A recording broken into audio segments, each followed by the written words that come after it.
Hello la famille, que Dieu vous bénisse. Pasteur Azaf, regardez bien cette vidéo. Regardez bien, regardez bien. Voilà, les jeunes que vous voyez là, c'est l'homme les jeunes le plus paresseux de notre époque. Vous voyez, ces jeunes que vous voyez avec son drap rouge là, je sais pas, ce linge, ce drap couverture rouge. Regardez bien la qualité de son salon. Un salon sans gloire, les meubles sans gloire. Et ces jeunes-là se permettent de se mettre sur les réseaux sociaux, se faire filmer, afin de vomir de l'argent dans ce vase que vous voyez là. Voilà, là il est en train de venir. Il va se mettre à genoux, il va se couvrir. Vous voyez ce vase que vous voyez là, il va vomir l'argent dedans. Il va vomir de l'argent. Regardez la qualité de meuble de la personne qui s'en va toucher le fétiche pour vomir l'argent. Une fille peut croiser un jeune comme ça et puis dire que non, voilà, c'est mon pain. C'est pas un pain. Lui là, c'est un pain perdu.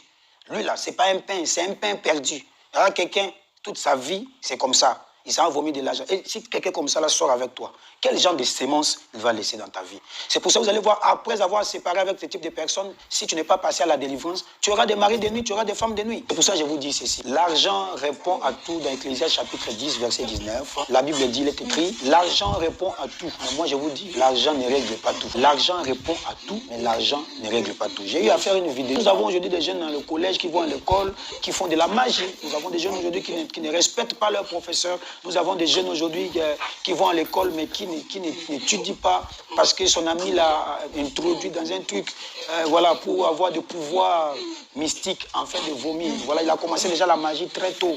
Voyez ce qui se passe aujourd'hui. Bien aimé dans le Seigneur, les temps sont mauvais. Je tiens à dire à une personne qui est passionnée de fétiche, écoute-moi bien, je vais te dire ceci. Quand vous partez dans la maison des féticheurs, les féticheurs ne donnent pas la gloire. Regardez bien la qualité des meubles de ce jeune homme. Vous voyez pas la qualité?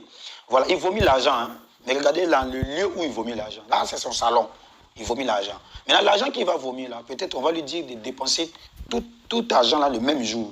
Il doit dépenser le même jour. Donc, en d'autres termes, tu es esclave. L'argent répond à tout, mais l'argent ne règle pas tout. Il y a des choses que l'argent ne pourra jamais régler. Nous avons des personnes qui sont très riches. Je vous assure, ils sont très riches. Ils ont des habits qui coûtent extrêmement cher. Ils n'ont pas la santé pour porter ces habits-là. Pourquoi? Parce que c'est la bénédiction de l'Éternel qui enrichit. Quand Dieu bénit une personne, il bénit sa généalogie et il bénit tout. Voilà, une personne bénie par Dieu ne peut pas avoir de l'argent et manquer la santé. Une personne bénie par Dieu ne peut pas être riche financièrement et être pauvre spirituellement, sentimentalement, professionnellement. Non, quand Dieu bénit, donne de l'équilibre. Vous devez savoir que lorsque nous partons à l'église pour chercher la bénédiction. Mais nous ne partons pas à l'église pour chercher la richesse. Parce que le chemin de la richesse, tu peux tuer un homme pour avoir de l'argent. Mais tu ne peux pas tuer un homme pour être béni. Tu ne peux pas, comment on appelle ça, sacrifier ta mère pour être béni. Celui qui a sacrifié ses parents, sacrifié son enfant, sacrifié sa famille dans la magie, dans la sorcellerie, c'est vrai, il peut toucher de l'argent, il sera peut-être riche financièrement, selon eux, mais il ne sera pas béni. Il aura de l'argent, mais de l'argent qui ne lui produit absolument rien. Oui, Vanet, regardez bien, vous voyez dans cette vidéo, le jeune homme que vous voyez, il vomit de l'argent dans un salon sans gloire. Et Dieu punisse le diable et sa belle-mère. Qui que vous soyez, où que vous soyez, quoi que vous fassiez, ne faites pas ce que vous voyez là chez vous. Jeune, tu vas à l'école, continue à aller à l'école. Jeune, tu vas à l'école, continue à aller à l'école. Jeune, tu as des ambitions. Laisse-moi te dire, mets-toi, lance-toi dans les affaires. Il y a des gens qui ont commencé petits, sont devenus grands. Adam avait échoué dans la Bible, pas parce qu'il n'avait pas une bonne femme. Adam a échoué tout simplement parce que Dieu l'a créé déjà grand. C'est un monsieur qui n'a jamais connu l'adolescence. Sa femme aussi n'a jamais connu l'âge de la puberté. Sa femme n'a jamais été enfant. On a créé Adam à 30 ans. Sa femme aussi est sortie aussi, déjà âgée, poilue, tout avec elle, les potentiels, les pétrousses, tout. Même temps, femme qui vient d'être créée en même temps, ces femmes-là qui commencent à aller vers garçon le même jour. Voyez, donc tout ce qui est né grand, est semblable à un monstre. Voilà, c'est pour ça que vous voyez que Jésus-Christ étant que le second Adam, lorsqu'il est venu dans ce monde, il est sorti comme un bébé. Jésus est sorti comme un bébé. Il a accompli sa mission à 30 ans. Il a fait que 3 ans de ministère. Mais il était né, il était comme tout le monde. Il a connu des étapes.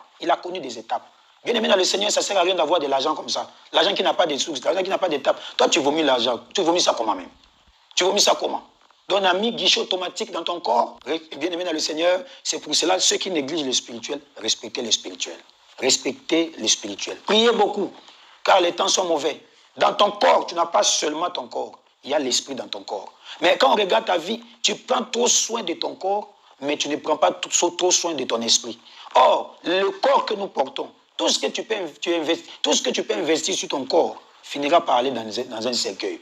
Mais l'investissement que tu vas mettre sur ton esprit, C'est ça qui va arriver. Bien. Repentez-vous, repentez-vous, repentez-vous, repentez-vous. Le Seigneur a besoin de votre âme. Le Seigneur a besoin de votre âme. Bien aimé, la repentance après la